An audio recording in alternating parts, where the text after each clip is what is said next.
চাই। আপনারা ইতিমধ্যে জেনেছেন, দেখেছেন, গোটা দেশ এখন তোলপাড় হচ্ছে, রাজ্য তোলপাড় হচ্ছে।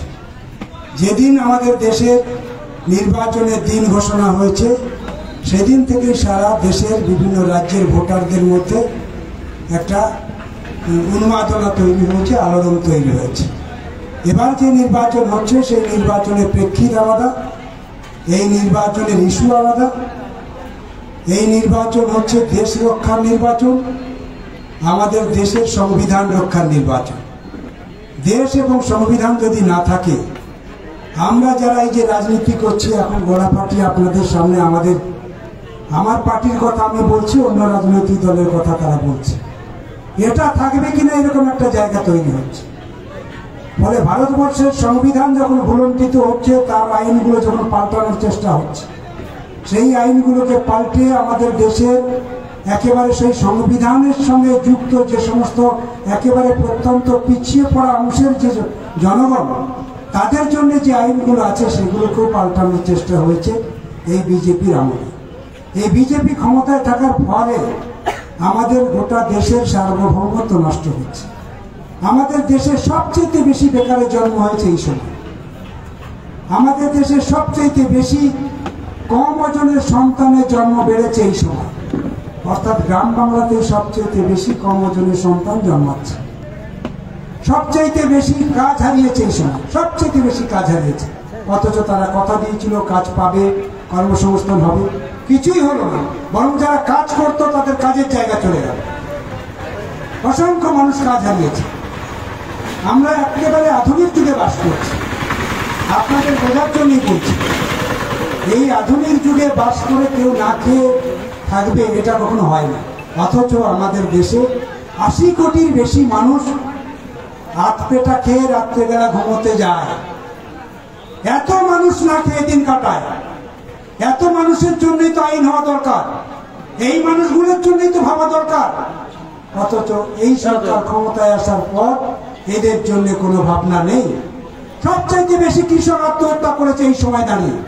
আমরা যে এলাকায় বাস করছি, বিশেষ করে সুন্দরবনের প্রত্যন্ত এলাকা, বসিরহাট লোকসভা কেন্দ্র, আমাদের বেশিরভাগ মানুষ জমির উপরে নির্ভর করে, চাষের উপরে নির্ভর করে। সেই চাষিদের স্বপ্ন আজকে ভুলণ্ঠিত হচ্ছে। স্বপ্ন দেখার তাদের অধিকার নেই। চাষির ছেলে আর লেখাপড়া শিখতে পারবে না, কৃষকের ছেলে আর লেখাপড়া শিখতে পারবে না। আমাদের দেশে এই আইন তৈরি হচ্ছে, আমাদের দেশে এই নিয়ম তৈরি হচ্ছে। আমাদের দেশের আইন পাল্টিয়ে গোটা ভারতবর্ষের একেবারে পিছিয়ে পড়া অংশের যে জনজাতি, আদিবাসী, তাদের জন্য যে আইন ছিল সেই আইনটা পাল্টিয়ে দেওয়া হলো।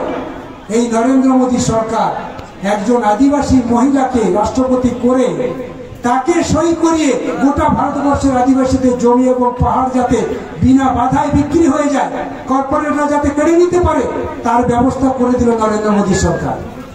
এইগুলোর জন্য হচ্ছে এবার ভোট।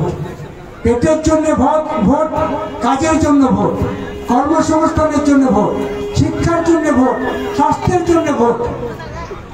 এই দাবিগুলোকে, এই ইস্যুগুলোকে আড়াল করার জন্য, মানুষ যাতে এই ইস্যুগুলোকে না ভাবতে পারে, তার জন্য নতুন নতুন স্থানীয় ইস্যু তৈরি করে তাদেরকে সামনে নিয়ে এসে প্রকৃতপক্ষে এবার দেশ রক্ষার যে লড়াই, সেই লড়াইকে আড়াল করার চেষ্টা করছে বিজেপি এবং তৃণমূল। আপনারা দেখুন, সন্দেশখালীর মানুষ আমরা, সন্দেশখালীতে আজকের আক্রমণ হয়েছে তা নয়। যেদিন থেকে লাল ঝান্ডা দুর্বল হয়েছে, গোটা রাজ্যে যখন লাল ঝান্ডা ক্ষমতা থেকে সরে গেছে, তৃণমূল যেদিন থেকে ক্ষমতায় এসেছে সেদিন থেকে লাল ঝান্ডার উপরে আক্রমণ বেড়েছে। লাল ঝান্ডার পার্টি অফিস বেদখল হয়েছে, পার্টি অফিস কেড়ে নেওয়া হয়েছে, কংগ্রেসদের উপরে আক্রমণ বেড়েছে। দ্বীপে দ্বীপে যে সমস্ত পার্টি অফিস ছিল সেগুলো বেদখল হয়ে গেছে। আর যত দিন গেছে তত বামপন্থার উপরে আক্রমণ তারা বাড়িয়েছে। আর বামপন্থা যত দুর্বল হয়েছে, সাধারণ মানুষের উপরে আক্রমণ তত বেশি ঘনীভূত হয়েছে। এটাই হচ্ছে বিজ্ঞান, এটাকে মানতে হবে। আপনি মানুন আর না মানুন, পরিবেশ পরিস্থিতি তাই বলছে। সন্দেশখালীতে কোনোদিন এই জিনিস ছিল, এই পরিবেশ ছিল?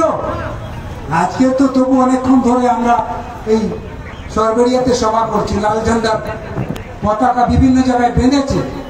এই দোকানদারেরা অনেকেই আমাদেরকে ডেকে ডেকে কথা বলে, আমাকে ডেকে ডেকে কথা বলে। আগে তো এই পরিবেশ ছিল না। কেন ছিল না? কি অপরাধ আমাদের? তাহলে লাল ঝান্ডা দুর্বল হলে সব খেটে খাওয়া গরিব অংশের মানুষের উপরে যে আক্রমণ কি হারে বাড়ে এবং মানুষগুলোকে কিভাবে তারা ব্যবহার করতে চায় তার স্বার্থে, সেটা আর কেউ না জানলেও সন্দেশখালীর মানুষ জানে। সন্দেশখালীর মানুষ হাড়ে হাড়ে টের পেয়েছে। সন্দেশখালীর পুলিশ প্রশাসন, সন্দেশখালী অ্যাডমিনিস্ট্রেশন